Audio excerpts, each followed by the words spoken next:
الحمد لله رب العالمين والعاقبة للمتقين والصلاة والسلام على سيد الأنبياء والمرسلين وعلى آله وأصحابه أجمعين. أما بعد، أعوذ بالله من الشيطان الرجيم. بسم الله الرحمن الرحيم. ذلك الكتاب لا ريب فيه. صدق الله العظيم وصدق رسوله النبي الكريم. إن الله وملائكته يصلون على النبي يا أيها الذين آمنوا صلوا عليه وسلموا تسليما. الصلاة والسلام عليك يا سيدي يا رسول الله وعلى آلك وأصحابك يا سيدي يا حبيب الله. اللهم صل على سيدنا ومولانا محمد معدن الجود والکرم وآلہ وصحبہ وبارک وسلم. تمام تعریفیں حمد و ثنا اللہ تعالیٰ جل مجدہ الکریم کے لیے، اور ہر قسم کے درود و سلام نبی رحمت صلی اللہ تعالیٰ علیہ وسلم کی ذات والا صفات کے لیے حمد و صلات کے بعد، عزیز دوستو، قرآن مجید کی دو قسم کی ترتیبیں ہیں. ایک قرآن مجید کی ترتیب وہ ہے کہ جس ترتیب سے قرآن مجید نازل ہوا، اور ایک وہ ترتیب ہے جس ترتیب سے نبی کریم علیہ السلام نے، حضور کے صحابہ نے حضور کی تعلیمات کی روشنی میں قرآن پاک کو جمع فرمایا. ایک ترتیب نزولی کہلاتی ہے، ایک ترتیب توقیفی کہلاتی ہے. جس ترتیب سے اسے جمع کیا گیا، نزول کے اعتبار سے قرآن مجید کی سب سے پہلی سورہ مبارکہ سورہ اقرا ہے. اس کی ابتدائی آیات نازل ہوئیں، اور ترتیب کے لحاظ سے جو مصحف کے اندر قرآن پاک میں ترتیب ہے، اس لحاظ سے قرآن مجید کی پہلی سورہ کا نام سورہ فاتحہ ہے. اور نبی کریم علیہ السلام نے فرمایا یہ سورہ فاتحہ اتنی شاندار ہے کہ ایسے کلمات کسی اور امت کو نہیں ملے جیسے اللہ نے سورہ فاتحہ میں ہمیں عطا فرمائے ہیں. قرآن پاک میں دو قسم کی صورتیں، ایک تو یہ میں نے عرض کر دی اس کی ترتیب، اسی طرح دو قسم کی صورتیں، کچھ مکی صورتیں ہیں اور کچھ مدنی صورتیں ہیں. ہمارے طالب علم اکثر اسکولوں اور کالجوں میں یہ سمجھتے ہیں کہ جو مکے میں نازل ہوئی وہ مکی ہیں، جو مدینے میں نازل ہوئی وہ مدنی ہیں. حالانکہ ایسا نہیں ہے. جو ہجرت سے پہلے نازل ہوئی وہ مکی ہیں، اور جو ہجرت کے بعد نازل ہوئی وہ مدنی ہیں. وہ آیت اگر بدر میں بھی نازل ہو نا، کچھ قرآن مجید کی آیات مختلف مقامات پر بھی نازل ہوئی ہیں. مختلف مقامات پر حضور بدر میں تھے تو وہاں بھی قرآن مجید نازل ہوا. نبی کریم علیہ السلام احد میں تھے تو وہاں بھی قرآن پاک نازل ہوا. تو ترتیب یہ کی جائے گی کہ جو صورتیں ہجرت سے پہلے نازل ہوئیں وہ مکی ہیں، اور جو ہجرت کے بعد نازل ہوئیں وہ مدنی ہیں. سورہ فاتحہ کا آغاز اور قرآن مجید کی ہر سورت کا آغاز سوائے سورہ توبہ کے بسم اللہ شریف سے ہوتا ہے. اور نبی کریم علیہ السلام نے اتنا زور دیا کہ حضور فرمانے لگے دروازہ بند کرنے سے پہلے بھی بسم اللہ شریف پڑھا کرو، اور برتن ڈھانپنے سے پہلے بھی بسم اللہ شریف پڑھا کرو. نبی پاک علیہ السلام نے ہر جائز اور مستحسن کام سے قبل بسم اللہ شریف پڑھنے کو حکم دیا.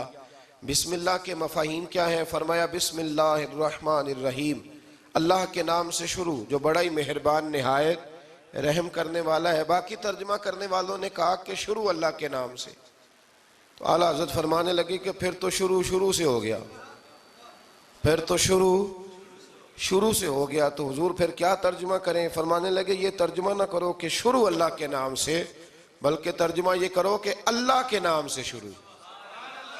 یہ دیکھیں نا، سوچ ہے نا بزرگوں کی، اللہ کے نام سے، تاکہ واقعی اللہ کے نام سے شروع ہو. پھر ارشاد فرمایا الحمدللہ رب العالمین، تمام تعریفیں اللہ کے لیے جو تمام جہانوں کو پالنے والا ہے.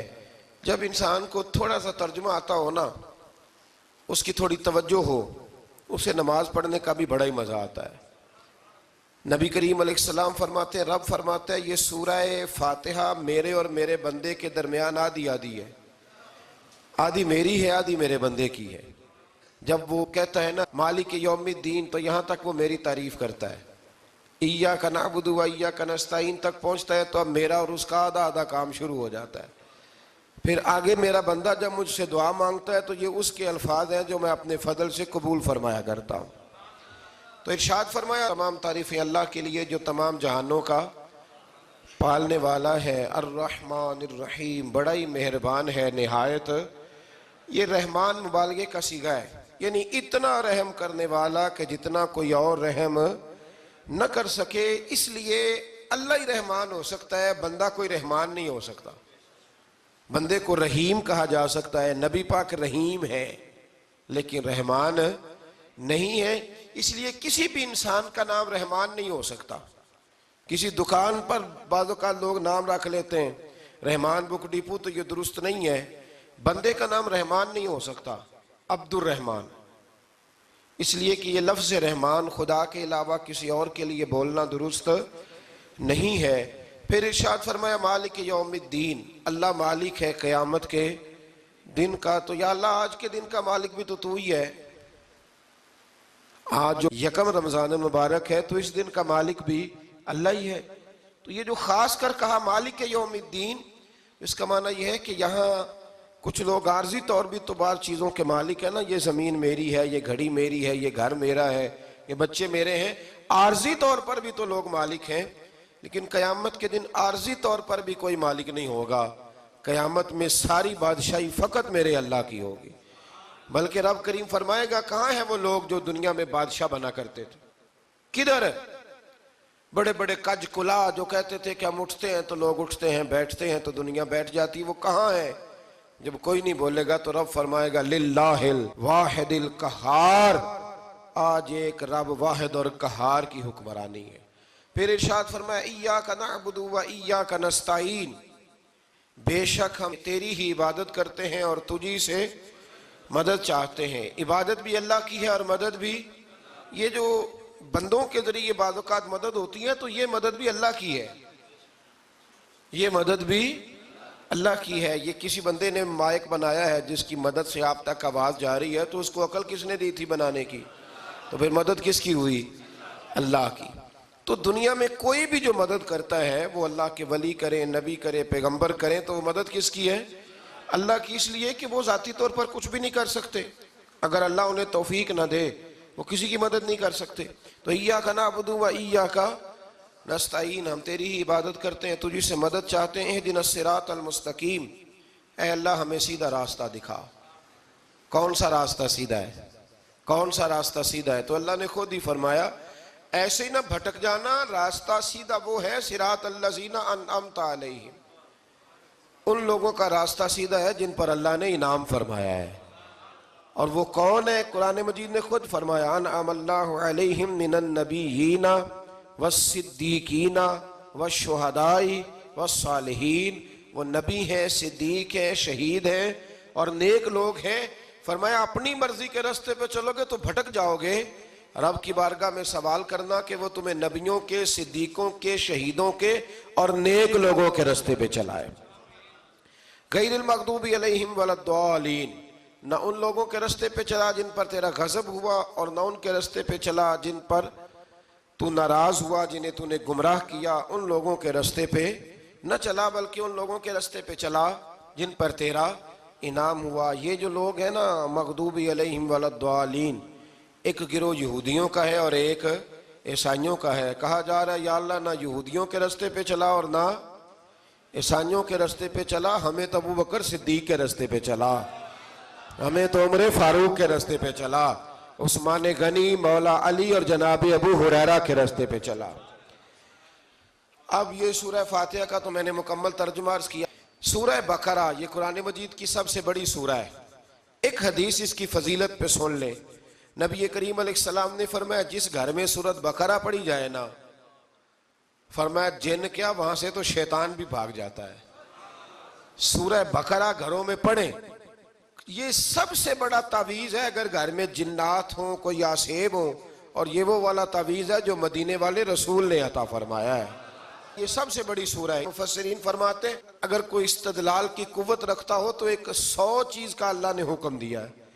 بلکہ امام اعظم فرماتے ہیں 100 تھوڑی ہے، میری نظر سے پڑھو تو 1000 چیزوں کا حکم دیا ہے، 1000 سے منع کیا ہے، اور 1000 قسم کی نصیحتیں اللہ کریم نے سورہ بقرہ کے اندر فرمائی ہیں. اس سورہ مبارکہ کا جو پہلا رکوع ہے نا، اس میں جو سب سے پہلی آیت ہے وہ ہے الف لام میم. ان کو کہتے ہیں حروف مقطعات. پہلا لفظ ہی جب کوئی قرآن مجید کا پڑھتا ہے نا، بہت بڑا عالم فاضل، بہت بڑا محدث، تو اسے یہ کہنا پڑتا ہے کہ میں نہیں جانتا، اللہ جانتا ہے یا اللہ کا رسول جانتا ہے. الف لام میم کا معنی ہم نہیں جانتے، اللہ جانے یا اللہ کا رسول جانے، یا جس کو وہ دونوں بتا دیں وہ جانتا ہے، ورنہ یہ اللہ اور اس کے رسول کا راز ہے. یہ آگے ارشاد فرمایا ذالک الکتاب لا ریب فیہ، یہ وہ عظیم کتاب ہے جس میں شک کی کوئی گنجائش نہیں ہے. ھدی للمتقین، یہ ہدایت ہے پرہیزگاروں کے لیے. سوال یہ ہوتا تھا کہ یا اللہ جو متقی پرہیزگار ہیں وہ تو پہلے ہی ہدایت پہ ہیں، تو قرآن بھی اگر انہیں ہدایت دے گا تو پھر جو گناہگار ہیں ان کی ہدایت کہاں ہے؟ تو اس آیہ مقدسہ کا معنی مفسرین نے یہ بیان فرمایا ہے کہ مطلب اس کا یہ ہے کہ قرآن ہدایت دیتا سب کو ہے، لیکن اس سے ہدایت حاصل متقی لوگ کرتے ہیں. بارش برستی ہے نا سب جگہوں پہ، لیکن اگر کسی نے فرش کرایا ہو، ٹائلیں لگوائی ہو، تو وہاں پھل پھول اگ سکتے ہیں، سبزہ اگ سکتا ہے. اس کے لیے زمین کا زرخیز ہونا شرط ہے. قرآن مجید سب کو ہدایت دیتا ہے، لیکن قرآن مجید سے ہدایت لیتے وہ ہیں جنہیں اللہ نے تقوی والا دل عطا فرمایا ہے، ڈرنے والا دل دیا. آگے جو آیات ہیں نا 5، ان میں اللہ تبارک و تعالیٰ نے متقی لوگوں کی فضیلت بیان کی ہے، نشانیاں بیان کی ہیں کہ وہ کون ہوتے ہیں. ان میں پہلا ارشاد فرمایا کہ متقی وہ ہوتا ہے جو غیب پہ ایمان لے آتا ہے، اس چکر میں نہیں پڑتا کہ آنکھوں سے دیکھوں گا تو مانوں گا. اور دوسرا فرمایا متقی وہ ہوتا ہے جو نماز قائم کرتا ہے اور اللہ کے دیے ہوئے رزق سے اللہ کے راستے میں خرچ کرتا ہے. اور تیسرا فرمایا متقی وہ ہوتے ہیں کہ محبوب جو قرآن ہم نے آپ پہ نازل کیا اس پر بھی ایمان لاتے ہیں، اور جو آپ سے پہلے نازل کیا گیا اس پر بھی ایمان لاتے ہیں، یعنی تورات کو، زبور کو، انجیل کو، اس کو بھی وہ مانتے ہیں. اور پھر اللہ کریم نے فرمایا اولئک علی ھدی من ربہم واولئک ھم المفلحون.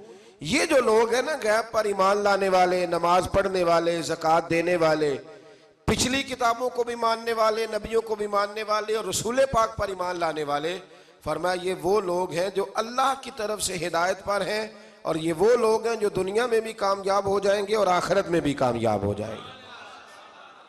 پھر آگے نا اللہ تبارک و تعالیٰ نے کفار کا ذکر فرمایا ہے 3 آیات کے اندر. مومن کے بعد دوسرا درجہ کس کا ہے ذکر میں؟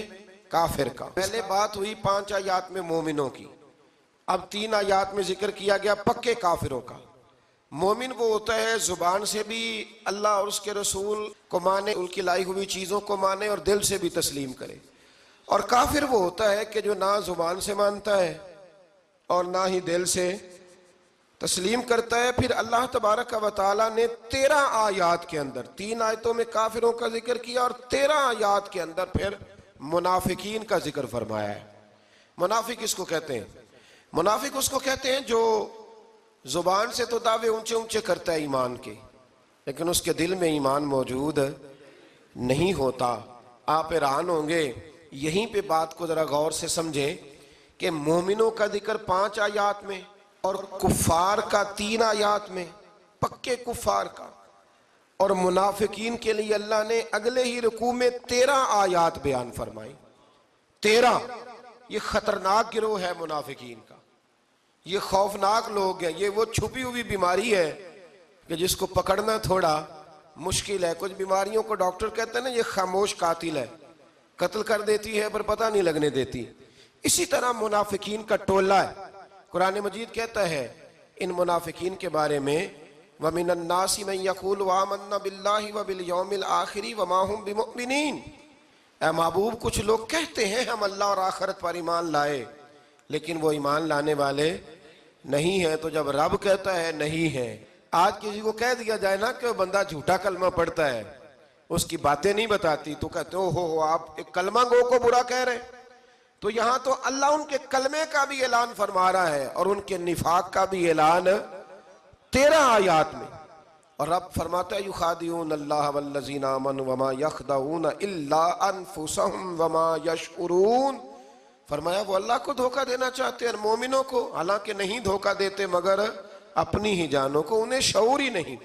اللہ تبارک و تعالیٰ نے 13 آیات کے اندر مکہ مکرمہ میں منافق کوئی نہیں تھا جب تک حضور نے ہجرت نہیں کی تھی. کیوں؟ اس لیے کہ وہاں جو کلمہ پڑھتا تو اسے مار کھانی پڑتی تھی. تو کسی کو کیا مصیبت پڑی تھی جھوٹا کلمہ پڑھ کے مار کھائے. مدینے میں جب اسلامی حکومت قائم ہو گئی نا تو کچھ لوگوں نے اسلامی حکومت سے فائدہ لینے کے لیے جھوٹے موٹے کلمے پڑھ لیے، اندر کفر رکھتے تھے، اوپر سے اظہار اسلام کرتے تھے. تو رب فرماتا ہے کہ ان کا یہ ایمان قابل قبول نہیں ہے. تو یا اللہ پھر کس کا ایمان قابل قبول ہے؟ تو اللہ کریم نے فرمایا وَإِذَا قِيلَ لَهُمْ آمِنُوا كَمَا آمَنَ النَّاسِ. جب ان سے کہا جاتا ہے نا اس طرح ایمان لاؤ جس طرح دوسرے لوگ لائے، یعنی ابو بکر صدیق کی طرح ایمان لاؤ، عمر فاروق کی طرح ایمان لاؤ، عثمان غنی کی طرح، مولا علی کی طرح، بلال حبشی کی طرح. تو کیا جواب دیتے ہیں؟ قالوا انؤمن كما آمن السفهاء. کیا اس طرح ایمان لائیں جس طرح یہ بیوقوف ایمان لائے؟ الا انہم هم السفهاء. اللہ فرماتا ہے خبردار بے شک وہی بیوقوف ہے، ولکن لا يعلمون، لیکن انہیں اس کا علم نہیں ہے. وہ کہا کرتے تھے کہ یہ تو بیوقوف ہے معاذ اللہ. ابو بکر صدیق نے سارا ہی مال دے دیا نبی پاک کو، عمر فاروق نے آدھا دے دیا، مولا علی نے سارا کچھ حضور کے نام کر دیا، عثمان جو کماتے محنت کے ساتھ وہ سارا وہاں جا کے پیش کر دیتے. تو بیوقوفی ہے. آج بھی کچھ لوگ کہتے ہیں کلمہ پڑھنا چاہیے سیدھا سیدھا. یہ کیا بات ہو گئی کیا بندہ مسیطڑ ہی ہو جائے؟ کاروبار بھی تو کرنا ہے نا، نماز روزہ بھی. تو بیوقوفی ہے. اللہ جواب دیتا ہے، فرمایا الا انہم هم السفہاء، خبردار بیوقوف تو تم ہو کہ میرے محبوب کی شریعت کا، دین کا، روحانیت کا سورج چمک رہا اور تم نے فیض ہی کوئی نہیں حاصل کیا. تو میرے بھائیوں، صحابہ کا ایمان وہ ایمان ہے، اہل بیت نبوت کا وہ ایمان ہے کہ اللہ کو ایمان بھی وہ والا پسند ہے جو حضور کے غلاموں جیسا ایمان ہو. اللہ تبارک و تعالیٰ نے منافقین کا ذکر فرمایا تو پھر اللہ کریم نے فرمایا یہ تو وہ بیوقوف لوگ ہیں اس آدمی کی طرح جو آگ جب پوری جلا لیتا ہے نا روشنی پھیل جاتی ہے تو پھر اللہ اس کا نور لے جاتا ہے. انہوں نے بھی چلاکیاں کر کے تھوڑا سا ماحول بنایا تھا تو اللہ نے ان کے سارے پردے کھول دیے. ان کے پاس کچھ باقی بچا، ان کے پردے کھول گئے. رسول کریم علیہ السلام کی بارگاہ میں نا ایک دن ان منافقین نے شرارت کر دی. منافقین نے شرارت کیا کی؟ جب حضور صلی اللہ علیہ وسلم نے فرمایا نا پوچھو جو پوچھنا ہے، تو امام راضی کہتے ہیں یہ پیچھے نمازیں پڑھتے تھے، یہ 313 تھے حضور کے پیچھے. اگر مدینے میں رہ کے منافق ہو سکتے ہیں تو باقی ملکوں میں بھی تو ہو ہی سکتے ہیں نا جی.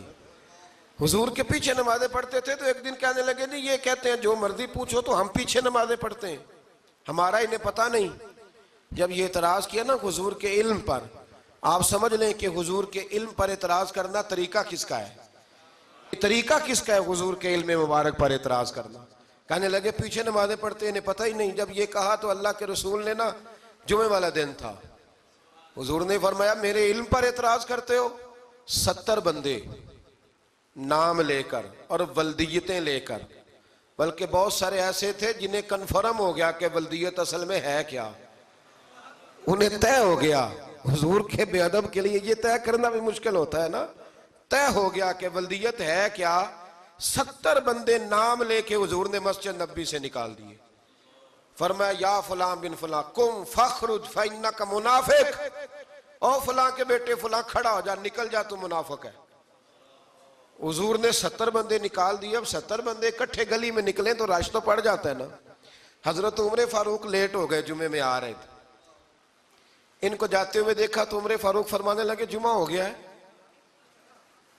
بھئی 70 بندے نکل آئے باہر، جمعہ ہو گیا ہے. تو ایک منافق کہنے لگا تھا کہ نہیں حضور نے نکال دیا. تو عبداللہ بن ابی سلول جو ان کا سربراہ تھا نا، وہ کہنے لگا چپ کر. حضرت عمر سے کہنے لگا ہاں جی ہو گیا ہے. وہ بھی کہنے لگا تھا نہیں ہوا، ہمیں نکال دیا گیا. تو یہ سردار بولا، کہنے لگا ہو گیا ہو گیا. حضرت عمر کہنے لگے چلو جمعہ ہو گیا تو جا کے اندر حضور کی زیارت ہی کر لیتا ہوں، لیٹ تو ہو ہی گیا ہوں۔ حضرت عمر اندر چلے گئے تو پیچھے سے وہ منافقین اپنے سردار سے کہنے لگے کہ 2 منٹ میں عمر کو پتہ چل جائے گا کہ تم نے جھوٹ بولا ہے۔ عمر کو جا کے پتہ چل جائے، کہنے لگا بڑے پاگل ہو، میں نے تمہاری جان بچائی ہے، نبی پاک نے تو مسجد سے نکالا ہے نا۔ تو عمر کو پتہ چل جاتا نا ہم منافق ہیں، تو ابو بکر بھی مسجد میں تھے، علی بھی مسجد میں تھے، عثمان بھی مسجد میں تھے، بچانے والا ہی کوئی نہیں تھا۔ عمر نے تلوار لے کے تو دنیا سے ہی نکال دینا تھا، تو میں نے جان بچائی ہے، آپ جائیں گے نا اندر تو حضور ٹھنڈا کر دیں گے، فرمائیں گے چلو میں نے نکال جو دیا ہے۔ تو یہ وہ منافقین کی جماعت ہے۔ دوسرے سے تیسرے رکوع میں نا اللہ تعالیٰ نے انسان کو یاد کرایا ہے کہ تو نے عبادت اپنے رب کی کرنی ہے، اور فرمایا رب تمہارا وہ ہے جس نے تمہارے لیے زمین کو فرش بنایا ہے، آسمان کو چھت بنایا ہے، اور آسمان سے پانی برسا کے تو زمین سے پھل اگائے ہیں، رزق لکم، وہ بھی تیرے کھانے کے لیے اگائے ہیں۔ وہ جو آسمان سے بارش برسا کے زمین سے سبز اور پھل اگائے ہیں تو وہ بھی تیرے لیے، جب سارا کچھ تیرے لیے بنایا تو بھی تو عبادت کرنا اپنے رب کی، پھر کسی کو اس کا شریک نہ ٹھہرا۔ ایک چیلنج بھی کیا قرآن مجید نے اس رکوع کے اندر، کہا کرتے تھے مکے کے لوگ کہ آپ قرآن مجید کی آیتیں نبی کریم علیہ السلام سے کہا کرتے تھے کہ معاذ اللہ آپ خود بناتے ہیں، بنا کے لاتے ہیں، تو اللہ کریم نے فرمایا وَإِن كُنتُمْ فِي رَيْبٍ مِّمَّا نَزَّلْنَا عَلَىٰ عَبْدِنَا فَأْتُوا بِسُورَةٍ مِّن مِّثْلِهِ، اگر تمہیں شک ہو نا اس میں جو ہم نے بندہ خاص پہ نازل کیا ہے تو تم بھی اس جیسی ایک صورت بنا کے لاؤ۔ پڑھے لکھے تو تم بھی ہو نا، مکے میں تم بھی رہتے ہو، تو ایک صورت بنا کے لاؤ۔ قرآن مجید ہم سے چھینا گیا ہے سازش کے تحت، اس لیے کہ جس قوم کو قرآن آ جاتا ہے نا پھر کوئی کافر اس کا مقابلہ نہیں کر سکتا۔ دیکھیں نا اگر کافروں کے پاس جواب ہوتا قرآن پاک کا تو بدر اور احد میں نا کوئی آیت بنا کے لاتے قرآن کے مقابلے کی، تلواریں لے کے نہ آتے، ان کے پاس جواب ہی نہیں تھا۔ اور قیامت تک کسی کافر کے پاس قرآن مجید کا کوئی جواب، قرآن کا کوئی جواب، قسم اللہ کی جواب کوئی نہیں، قرآن کا اس کا کوئی جواب نہیں۔ کیا بات ہے قرآن پاک کی۔ وہ ایک دفعہ مسلمہ کذاب بے ایمان کہنے لگا میں نے بنا لیا ہے قرآن پاک کا جواب، معاذ اللہ۔ جواب کیا بنایا؟ وہ سورت ہے نا القاریۃ ما القاریۃ وما ادراک ما القاریۃ، کھڑکھڑانے والی کیا ہے، کھڑکھڑانے والی تمہیں کیا پتا کیا ہے کھڑکھڑی، قیامت کا ذکر ہے۔ کہنے لگا میں نے اس جیسی سورت بنا لیا، تو کیا بنایا؟ الفیل مل فیل وما ادراک ما الفیل، کہنے لگا ہاتھی، تمہیں کیا پتا کیا ہاتھی، تم کیا جانو کیا ہاتھی۔ تو پاس جو اس کے اپنے بیٹھے تھے نا چیلے، وہ کہنے لگے چپ کر جا، سارے زمانے کو پتا ہے ہاتھی کیا ہوتا ہے۔ تو پاگل ہے، اس کے 2 کان ہوتے ہیں، ایک سونڈ ہوتی ہے، 4 اس کے پیر ہوتے ہیں۔ بیوقوف آدمی قرآن کا مقابلہ کرنا ہے تو کچھ چج کے ساتھ کر، پاگلوں کی طرح مقابلہ کرے گا، جوتے کھائے گا بھی ہمیں بھی پڑھوائے گا۔ تو قرآن مجید کا کوئی مقابلہ کر سکا؟ تو اس آیہ مبارکہ میں اللہ نے کافروں کو یہ کہا اگر مقابلہ نہیں کر سکتے تو پھر اللہ سے ڈرو، ورنہ دوزخ میں ڈالے جاؤ گے، وہ جس کا ایندھن آدمی اور پتھر ہے، اور بنائی بھی کافروں کے لیے گئی ہے۔ اعدت للکافرین، جہنم کس کے لیے بنائی گئی ہے؟ کافروں اور منافقوں کے لیے۔ مسلمانوں کے لیے بنائی گئی، مسلمان مرضی سے چھلانگے لگائیں تو ان کی موج ہے، ورنہ ان کے لیے جہنم، ان کے لیے اللہ نے جنت بنائی ہے۔ اور یہ بات کرتے ہی رب کریم نے فرمایا اے محبوب علیہ السلام مومنوں کو خوشخبری دے دیں کہ اللہ نے ان کے لیے جنت بنائی ہے، اس میں باغات ہیں، انہیں رزق دیا جائے گا کھانے کے لیے، اور اس میں انہیں پاکیزہ بیویاں دی جائیں گی، اور پھر وہ اس میں ہمیشہ رہیں گے، انہیں اس سے نکالا نہیں جائے گا۔ آگے جو آیات کریمہ ہے نا اس کے اندر اللہ تبارک و تعالیٰ نے فرمایا ہے کہ اللہ حیا نہیں کرتا سمجھانے کے لیے مچھر کی مثال بھی دینی پڑے۔ فرمایا قرآن سے کچھ لوگ ہدایت حاصل کرتے ہیں اور کچھ گمراہ ہو جاتے ہیں۔ جب لوگ اپنی مرضی کی تشریحات چاہتے ہیں تو گمراہ ہوتے ہیں، اور جب قرآن کو رسول اللہ صلی اللہ علیہ وسلم اور امت مسلمہ کی تشریحات کی روشنی میں سمجھتے ہیں تو پھر اللہ ہدایت عطا فرماتا ہے۔ پھر اللہ تبارک و تعالیٰ نے آگے ارشاد فرمایا حضرت آدم کی پیدائش کا واقعہ۔ کچھ مفسرین نے لکھا اللہ نے مشورہ کیا تھا فرشتوں سے، وَإِذْ قَالَ رَبُّكَ لِلْمَلَائِكَةِ إِنِّي جَاعِلٌ فِي الْأَرْضِ خَلِيفَةً لیکن کچھ مفسرین کہتے ہیں کہ اللہ کو ضرورت نہیں فرشتوں سے مشورہ کرنے کی. اللہ نے فرشتوں سے مشورہ نہیں کیا بلکہ رب نے انہیں آگاہ فرمایا تھا کہ میں لگا ہوں زمین پہ اپنا نائب بنانے, میں خلافت دینے لگا ہوں زمین پہ. اب یہ تو دینے والی کی مرضی ہے نا اس نے کس کو دینی ہے, یہ تو دینے والے کی مرضی ہے نا اس نے. تو کچھ لوگ کہتے ہیں کہ دینے والے سے زیادہ ہمیں پتہ ہے. تو فرشتوں کو بھی یہ اجتہادی خطا ہو گئی, کہنے لگے یا اللہ اسے نہ بنانا, یہ فساد کرے گا, یہ خون ریزیاں کرے گا. تو اللہ نے فرمایا جو میں جانتا ہوں وہ تم. اللہ اکبر. امام راضی فرماتے جب رمضان آتا ہے تو اللہ فرشتوں سے کہتا ہے ذرا یہ کھول کے دروازے دیکھو نا یہ زمین پہ کیا کر رہے ہیں. تم تو کہتے تھے فساد کریں گے اور یہ سارے تراویحاں پڑھ رہے ہیں. تم تو گویا کہتے تھے فساد کریں گے اور یہ تو دیکھو گویا رمضان کے روزے رکھ رہے ہیں, یہ تو میری یاد میں نکلے ہوئے. تم کچھ کہتے تھے اور دیکھو میں نے تمہیں کہا تھا نا جو میں جانتا ہوں وہ تم.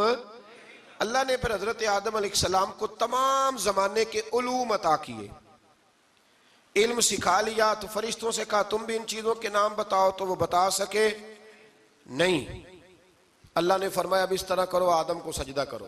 سب نے سجدہ کیا سوائے. وہ کہنے لگا یا اللہ صرف تجھے ہی کرنا ہے. کرنا بھی صرف اللہ کو چاہیے پر رب کے آگے بھی جھکنا چاہیے, اور جس کے سامنے رب جھکائے نا وہاں بھی. اور یہ جو عاجزی ہے نا, یہ جو جھکنا ہے یہ علم کے آگے ہے. ہماری مصیبت یہ ہے کہ ہم علم کے آگے بھی گردن جھکانے کو تیار نہیں ہوتے, وہاں بھی ہم خود عالم فاضل بن جاتے ہیں. تو فرمایا کہ سب سے کہا سجدہ کرو, سب نے سجدہ کیا سوائے ابلیس کے. تو پھر ہوا کیا وکان من الکافرین, وہ کافروں میں سے ہو گیا. پھر اللہ نے حضرت آدم کو اور جناب حوا کو نا مقام دے دیا جنت میں رہنے کے لیے, اور کہا سارا کچھ کھانا, درخت کے قریب نہ جانا. ابھی آپ کسی سے کہہ دیں تھوڑا سا کہ پیچھے نہ دیکھنا, یعنی اگر میری سمجھ لے ادب کی وجہ سے کوئی 1.5-2 منٹ یا 6 منٹ نہیں بھی نہ دیکھے گا تو سوچے گا ضرور کہ پتہ نہیں اب پیچھے کیا ہے, مصیبت کیا ہے. یعنی آپ کہہ کے دیکھ لیں کسی کو پیچھے نہ دیکھنا, فطرت ہے نا انسان کی, وہ جستجو کرتا ہے. کہا اس درخت کے پاس نہ جانا. تو حضرت حوا سلام اللہ علیہ کہتے ہیں دل میں خیال رہتا تھا کہ آخر ہے کیا درخت کے پاس. یہی انسان کا عقیدہ توحید ہے کہ جہاں سے رب منع کر دے وہاں وہ منع ہو جائے. اور یہ ان کی خطا نہیں تھی, یہ اللہ کی حکمت تھی, چونکہ رب نے تو پہلے کہہ دیا تھا بنایا ہی زمین کے لیے, تو یہ تو سارا کچھ ہونا تھا تو زمین پہ آنا تھا نا. تو حضرت حوا اور جناب آدم کے پاس شیطان آیا, اب اس کو نکال تو دیا تھا پر ابھی اس کا جنت میں آنا جانا بند نہیں ہوا تھا, یہ بھی اللہ کی حکمت تھی. تو وہ کہنے لگا تمہیں پتہ ہے بعد میں مر جاؤ گے. تو حضرت حوا کہنے لگی کیا موت بھی آئے گی؟ کہاں, اس کی تکلیف بھی بڑی ہوگی, تو پھر بچیں گے کیسے؟ تو کہنے لگے پھل کھا لو اس درخت کا. تو بچنے کے لیے پھل کھایا تھا. جس طرح لوگ آج بہت سارے کام بچنے کے لیے کرتے ہیں پر بچ سکتے, بچنے کے لیے پھل کھایا. تو اللہ نے فرمایا زمین پہ چلے جاؤ.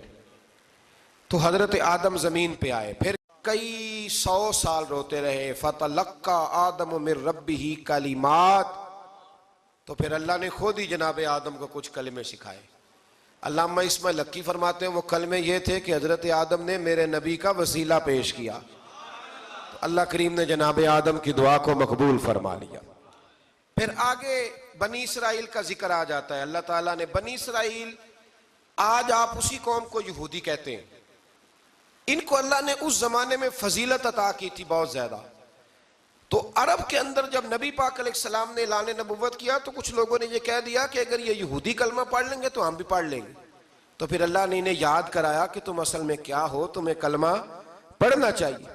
تو اہل یہود کا تذکرہ کرتے کرتے رب کریم نے ایک بات یہ بھی ارشاد فرمائی کہ تم لوگوں کو تو کہتے رہے ہو کہ وہ نبی آنے والے ہیں, وہ نبی آنے والے ہیں, اور جب آ گئے ہیں تو ماننے کو تیار نہیں ہو. تو فرمایا تأمرون الناس بالبر وتنسون انفسکم وانتم تتلون الکتاب, لوگوں کو بھلائی کا حکم دیتے ہو اور اپنے آپ کو بھول جاتے ہو. افلا تعقلون, تمہیں عقل نہیں؟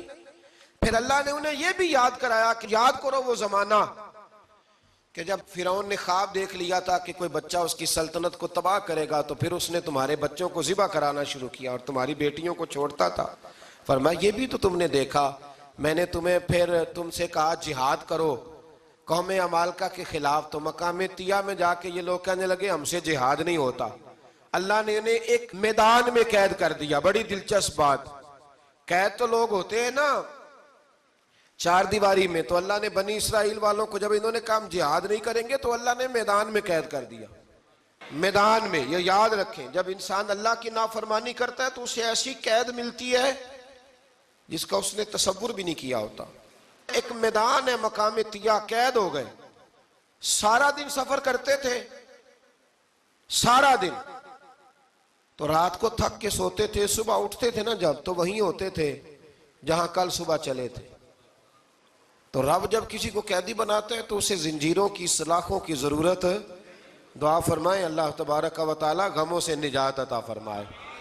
یہ دعا فرمائے. ایسی قید دیتا ہے کہ جس سے پھر چھٹکارا ہو سکتا. تو بنی اسرائیل کا بہت زیادہ تذکرہ اس بارے میں اللہ تبارک و تعالی نے پھر بیان کیا, اور پھر کہا کہ انہیں جو حکم دیا جاتا تھا یہ اس کی سرتابی کرتے تھے. پھر اللہ نے ان پر ذلت نازل کر دی اور یہ ہمیشہ اس کا شکار رہے. قوم سبت کا ذکر فرمایا اللہ نے.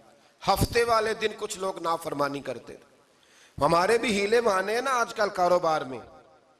تو اسی سپارے کی آیت نمبر 65 کے اندر اللہ تعالیٰ نے حضرت داؤد کی قوم کا ذکر کیا کہ اللہ نے انہیں حکم دیا تھا کہ ہفتے والے دن مچھلیاں نہیں پکڑنی. تو وہ کہتے تھے چلو ہاتھ لگا کے نہیں پکڑنی, ہاتھ لگا کے. وہ ہمارے لوگ ہیلے بہانے تلاش کر لیتے ہیں نا. وہ بڑے جناب انشورنس والا آ گیا, اب وہ بینک والا آ گیا, وہ فلانے صاحب آ گئے, وہ تروڑ مروڑ کے کہانیاں باتیں, اور پھر ہمیں بھی رستے مل جاتے ہیں بچنے کے. مفتی صاحب نے کہہ دیا تھا ایک مولانا سے میں نے ان کو کہا ہفتے والے دن مچھلیاں نہیں پکڑنی. کا نہیں پکڑتے, چھوٹے چھوٹے حوض بنا لیے. تو مچھلیاں زیادہ آتی تھی اس دن, یہ بھی اللہ کی قدرت تھی. نماز کے وقت گاہک زیادہ آتے ہیں, یہ اس کی قدرت ہوتی ہے. تو وہ مچھلیاں حوض میں جمع ہو جاتی ہیں. یوں سمجھ لیں کہ جال انہوں نے لگا لیے ہوئے تھے, تو جال میں وہ پھنستی رہتی تھی, حوضوں میں آتی رہتی تھی. ہفتے کو نہیں پکڑتے تھے, اتوار کو پکڑ لیتے تھے. تو پھر اللہ نے انہیں سزا دی. فرمایا تماشے کرتے ہو اللہ کے حکم کے ساتھ. کیا سزا دی؟ فَقُلْنَا لَهُمْ كُونُوا قِرَادَةً خَاسِئِينَ. فرمایا بندر بن جاؤ دھتکارے ہوئے. جو رزق حرام طریقے سے کماتے تھے رب انہیں بندر بنا دیتا تھا. ابھی بھی میں نے دیکھے ہیں بڑے بڑے تاجر پاگلوں جیسی زندگی گزار رہے ہیں. نفسیاتی طور پہ سکون نہیں ہے, کروڑوں روپیہ پڑا ہے. کیوں؟ اس لیے کہ رب کے بتائے ہوئے طریقے کے مطابق تجارت نہیں کرتے. آگے ایک اور دلچسپ بات آ گئی. بنی اسرائیل کے اندر نا ایک شخص نے اپنے چچا کو قتل کر دیا جائیداد کے لیے. یہ دیکھیں کب سے لوگ جائیداد کے لیے قتل کرتے آ رہے ہیں. چچا کو قتل کر دیا, اور قتل کر کے حضرت موسیٰ علیہ السلام کے پاس آئے کہ میرے چچا کو کسی نے قتل کر دیا ہے, تو بتائیں کیا کرنا ہے. تو آپ نے فرمایا کہ گائے ذبح کرو اور اس کا ایک ٹکڑا مقتول کو مارو, مرنے والے کو. وہ خود اٹھ کے بتا دے گا مجھے کس نے قتل کیا ہے. اب ارادہ نہیں تھا گائے ذبح کرنے کا تو بہانے کرنے لگے. ارادہ نہیں نہ ہوتا تو پھر کیا ہوتے ہیں, کہنے لگے گائے کس طرح کی ہو, بوڑھی ہو کہ بچی ہو, رنگ کیسا ہو, جوان ہو کہ چھوٹی ہو, حال میں ایک دفعہ چلنا سیکھ گئی ہو یا ابھی نہ سیکھی ہو. تو بتاتے گئے تو رب بھی شرطیں بیان کرتا گیا. گہرے زرد رنگ کی ہو, حال کے اندر اسے نہ چلایا گیا ہو, پانی نہ نکالا گیا ہو, نہ بچی ہو نہ جوان ہو, اس کے درمیان ہو. یہ ساری شرطیں کہاں پائی جاتی تھیں؟ حضرت موسیٰ علیہ السلام کی قوم کا ایک شخص تھا جو اللہ کا ولی تھا. وہ جب انتقال کرنے لگا نا, اللہ اکبر, دیکھو رب ولیوں کی اولادوں پر بھی کتنا فضل فرماتا ہے. وہ جب انتقال کرنے لگا تو ایک اس کے پاس چھوٹی سی بچیا تھی, گائے کی بچی. اس نے جنگل میں چھوڑ دی. کہنے لگا یا اللہ میں تیرے نام پہ چھوڑتا ہوں, میرا بچہ جوان ہو جائے تو اسے دے دینا, اور تو سرمایہ ہی کوئی نہیں. بچہ بڑا ہوا تو بچہ بھی بڑا نیک تھا, اپنی ماں کا بڑا فرما بردار تھا. اس کی ماں نے کہا بیٹا تیرے باپ نے ایک گائے چھوڑی تھی. تو بچہ جنگل میں گیا اور جا کے کہنے لگا اے اللہ میری گائے مجھ سے ملا دے. تو رب کریم نے وہ گائے واپس کر دی. وہ گائے گھر لے آیا. اب وہ کہنے لگا اماں بیچ دوں, تو اماں کہنے لگی بیٹا میرے پوچھے بغیر نہ بیچنا. کئی دفعہ گاہک لگے پر اس نے کہا جب تک میری اماں نہ کہے گی میں بیچوں گا. ادھر بنی اسرائیل والے شرطیں جتنی گائے کے بارے میں پوچھ چکے تھے وہ ساری اسی گائے میں پائی جاتی تھی. تو یہ ڈھونڈتے ڈھونڈتے وہاں پہنچ گئے. تو کہنے لگے گائے چاہیے، تو اس نے کہا بھی تمہاری مرضی سے نہیں، قیمت میری مرضی کی۔ ایک مفسر نے تو یہاں تک لکھا ہے کہ اس نے کہا گائے ذبح کر کے نا، تو جتنا گائے کے اندر گوشت ہوگا نا اتنا ہی کھال کے اندر تم مجھے مال بھر کے دو گے، اتنے ہی سکے بھر کے دو گے، اتنی اشرفیاں بھر کے دو گے، تو پھر تمہیں گائے دوں گا۔ تو پھر یہ گائے انہیں ملی اور یہ گائے لے کر کے آئے۔ زیادہ سوالات نہ کرتے تو زیادہ الجھتے نہ۔ ہم بھی دین کے معاملے میں بڑے سوال جواب کرتے ہیں، اتنا سوال کریں جتنی اس کی ضرورت ہے۔ ان لوگوں نے سوالات زیادہ کیے تو پھر الجھ زیادہ گئے۔ تو میرے بھائی اس کا ذکر بھی اللہ تبارک و تعالیٰ نے پہلے پارے کے اندر بیان فرمایا۔ پھر اللہ کریم نے فرمایا کہ کچھ ایسے لوگ بھی ہیں یہودیوں میں سے جن کا دعویٰ ہو گیا ہے کہ ہم اللہ کے بڑے پیارے ہیں۔ فرمایا یہ صرف ان کے منہ کی باتیں ہیں، یہ تو قیامت میں پتہ چلے گا نا کہ اللہ کا پیار کس کے ساتھ زیادہ ہے۔ اور پھر یہ بھی یہودیوں نے دعویٰ کیا ہے، اسی پارے میں اللہ فرماتے ہیں کہ ان کا دعویٰ ہے کہ ہم اللہ کے بڑے پیارے ہیں، جنت میں ہم ہی جائیں گے۔ تو اللہ فرماتے ہیں پھر مرنے کی دعا تو کرو، جنت میں تو مر کے جانا ہے نا۔ لیکن رب فرماتے ہیں یہ کبھی مرنے کی دعا نہیں کریں گے، اس لیے کہ انہیں پتہ ہے کہ ہم نے آخرت کے لیے کیا بھیجا۔ لیکن جی پہلا حکم آ گیا یا ایھا الذین آمنوا کہہ کے، پہلی آیت قرآن پاک کی پہلے سپارے میں پہلی آیت جس میں اللہ نے کہا یا ایھا الذین آمنوا، تو پہلا حکم آمنوا کہہ کے آیت نمبر 104 میں جو اللہ نے حکم دیا ہے نا وہ نبی پاک کی تعظیم کا حکم ہے۔ پہلا حکم ہی اللہ نے حضور کی عزت اور ناموس کا ارشاد فرمایا۔ پہلا اس ترتیب کے لحاظ سے وہ ہوا یہ کہ جب نبی پاک کو بات ارشاد کرتے تو صحابہ کرام اٹھ کے عرض کرتے رائینا یا رسول اللہ، حضور سمجھ نہیں آئی ذرا رعایت کر دے۔